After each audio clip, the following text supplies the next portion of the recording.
Lecture du livre des Actes des Apôtres. En ces jours-là, ceux qui escortaient Paul le conduisirent jusqu'à Athènes. Puis ils s'en retournèrent, porteurs d'un message avec l'ordre pour Silas et Timothée de rejoindre Paul le plus tôt possible. Alors Paul, debout au milieu de l'aréopage, fit ce discours. « Athéniens, je peux observer que vous êtes, en toutes choses, des hommes particulièrement religieux. En effet, en me promenant et en observant vos monuments sacrés, j'ai même trouvé un autel avec cette inscription « Au Dieu inconnu ». Or, ce que vous vénérez sans le connaître, voilà ce que moi, je viens vous annoncer. Le Dieu qui a fait le monde et tout ce qu'il contient, lui qui est Seigneur du ciel et de la terre, n'habite pas des sanctuaires faits de mains d'hommes. Il n'est pas non plus servi par des mains humaines, comme s'il avait besoin de quoi que ce soit. Lui qui donne à tous la vie, le souffle et tout le nécessaire. À partir d'un seul homme, il a fait tous les peuples pour qu'ils habitent sur la surface de la terre, fixant les moments de leur histoire et les limites de leur habitat. Dieu les a faits pour qu'ils le cherchent, et si possible, l'atteignent et le trouvent, lui qui en fait n'est pas loin de chacun de nous, car c'est en lui que nous avons la vie, le mouvement et l'être. Ainsi l'ont également dit certains de vos poètes, nous sommes de sa descendance. Si donc nous sommes de la descendance de Dieu, nous ne devons pas penser que la divinité est pareille à une statue d'or, d'argent ou de pierre sculptée par l'art et l'imagination de l'homme. Et voici que Dieu, sans tenir compte des temps où les hommes l'ont ignoré, leur enjoint maintenant de se convertir tous et partout. En effet, il a fixé le jour où il va juger la terre avec justice, par un homme qu'il a établi pour cela, quand il l'a accrédité auprès de tous en le ressuscitant d'entre les morts. Quand ils entendirent parler de résurrection des morts, les uns se moquaient, et les autres déclarèrent « Là-dessus, nous t'écouterons une autre fois. » C'est ainsi que Paul, se retirant du milieu d'eux, s'en alla.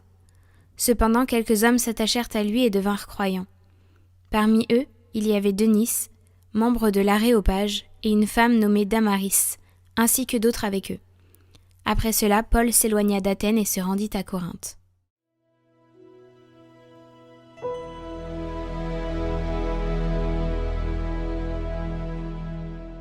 Le ciel et la terre sont remplis de ta gloire. Louez le Seigneur du haut des cieux, louez-le dans les hauteurs. Vous, tous ces anges, louez-le. Louez-le tous les univers. Les rois de la terre et tous les peuples, les princes et tous les juges de la terre, tous les jeunes gens et jeunes filles, les vieillards comme les enfants. Qu'ils louent le nom du Seigneur, le seul au-dessus de tout nom. Sur le ciel et sur la terre, sa splendeur, louange de tous ses fidèles.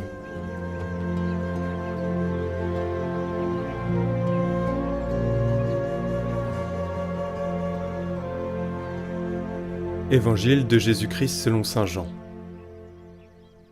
En ce temps-là, Jésus disait à ses disciples : « J'ai encore beaucoup de choses à vous dire, mais pour l'instant, vous ne pouvez pas les porter.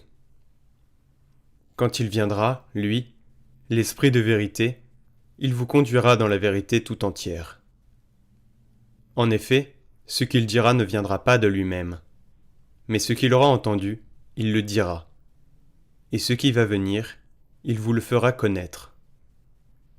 Lui me glorifiera, car il recevra ce qui vient de moi pour vous le faire connaître. Tout ce que possède le Père est à moi. Voilà pourquoi je vous ai dit : l'Esprit reçoit ce qui vient de moi pour vous le faire connaître.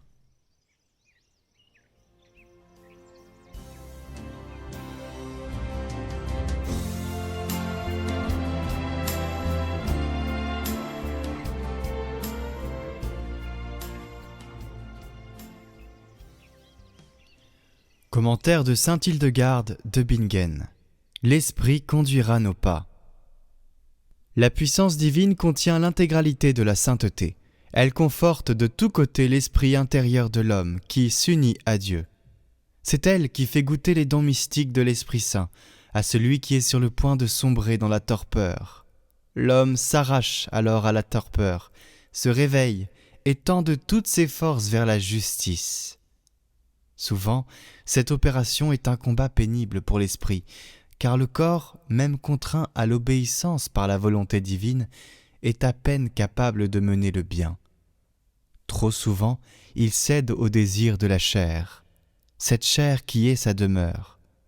Ainsi, l'exhalaison des dons de Dieu se heurte à la résistance de la volonté humaine.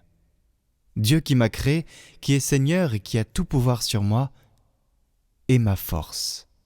Sans lui, je suis incapable de quelque bien que ce soit, car c'est lui qui me communique l'esprit de vie, source de ma propre vie, du mouvement qui m'anime, et c'est lui qui m'oriente sur les chemins que je prends. Lorsque je l'invoque en vérité, tel un cerf qui désire l'eau vive, lui, Dieu et Seigneur, conduit mes pas avec hâte dans ses commandements. Il me conduira vers les sommets que ses préceptes m'enseignent. Il soumettra mes désirs terrestres par sa force victorieuse, et dans la béatitude céleste, je chanterai sans fin ses louanges. Chers auditeurs, je vous rappelle que demain commence notre parcours à l'Esprit Saint. Je vous invite encore une fois à partager ce parcours parce que vous êtes des disciples missionnaires et que c'est votre mission aussi de partager tout cela pour faire connaître la parole de Dieu. Des gens qui se posent des questions pourront mieux connaître l'Esprit Saint et c'est important. Je vous informe aussi de la création d'une nouvelle chaîne YouTube qui s'intitule Enseignement et catéchisme par Catoclade.